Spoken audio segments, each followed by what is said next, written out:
So, okay, go ahead.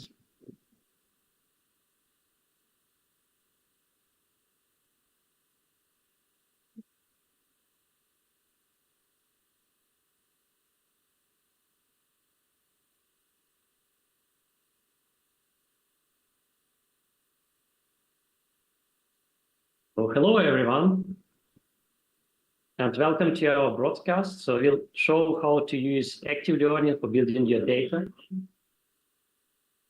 Welcome to our broadcast. So how to build your data and machine learning potentials using MLatom. And today I'm very happy that also we have Ifan who implemented this here, and it was also based on many years of work by Lina. So in this broadcast, we'll show you that it's possible to train different machine learning potentials.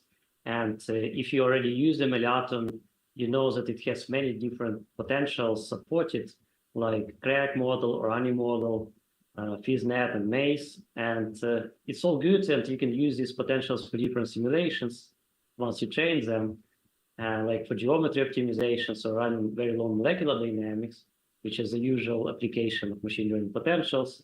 And then you can get also spectra with them. The problem is that you have all this infrastructure, but then you still need data to train them, and then how to generate this data is a big question. That's why we implemented this workflow to MLatom to generate the data automatically.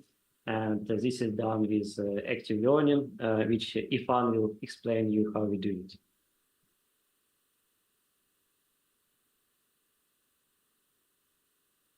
Yeah.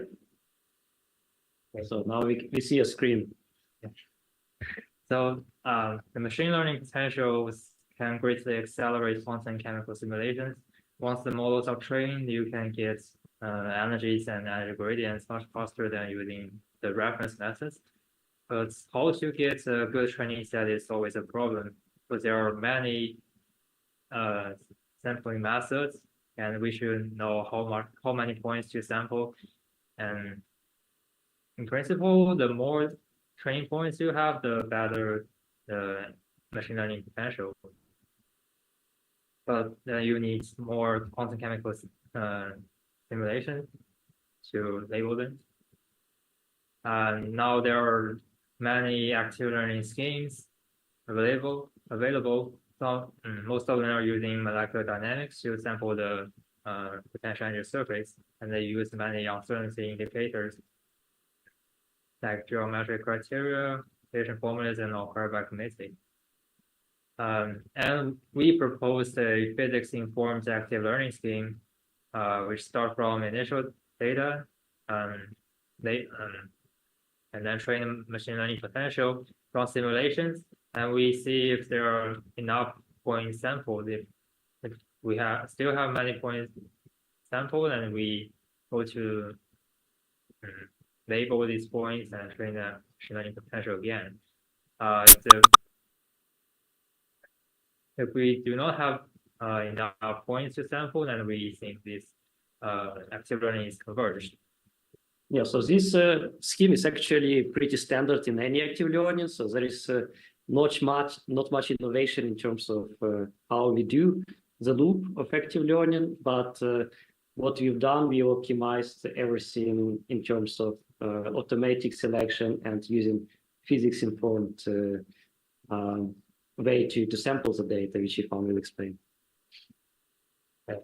So we can use MLatom to label these new points and train machine learning potentials, and they're quite easy. So in this physics-informed active learning, we utilize different amount of physics-derived information for uncertainty quantification. For example, we have a main model which are trained on energies and energy gradients, and an auxiliary model which is trained on energies only. And the difference is that the main model have more physical information, the energy gradients. And we add this point in the training sets, and you can see in the next iteration, the models are much better. And we also have automatic initial data building. So this is a learning curve.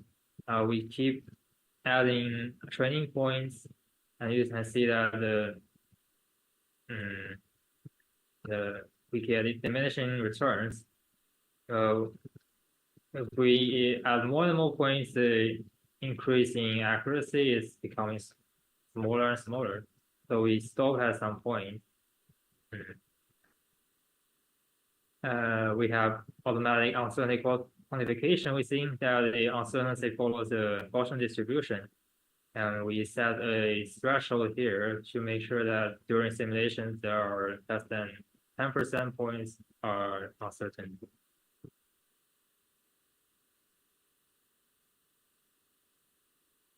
So after we get machine learning potentials, we can run fast simulations, like we can get the vibrational spectra of ethanol.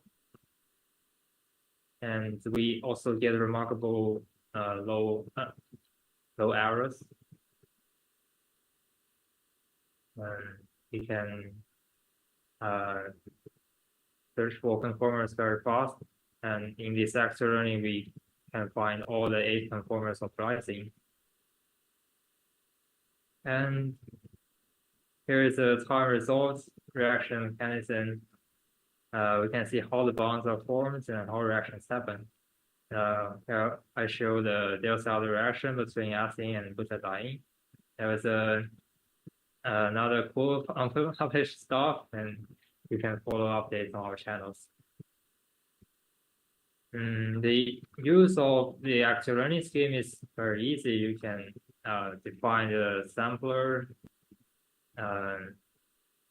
using through our Python API, and give some settings, and you can run a simulation. The active learning information, there are some active learning information in the output. You can see how many points are labeled and how many training points are used. And it can also output RMSEs, the errors of the training set and validation set. It will give the scalar plots of predictive values and versus reference values, so that you can quickly check how the models perform. Yes. And our MLatom 3.4 with active learning is in preparation, so you can pre-register to try the beta version as soon as it is available on the XACS cloud, and send an email to the xacs@xmu.edu.cn. All right, so thank you very much, everyone. So you can, again, follow our updates and subscribe to our channels as written in the description to this video. So you can click down and then, for example, we recommend you to register in our Slack workspace. So join our Slack workspace where we can answer your questions in real time too, and update with some news on new versions published. So that's it. Thank you very much. See you next time.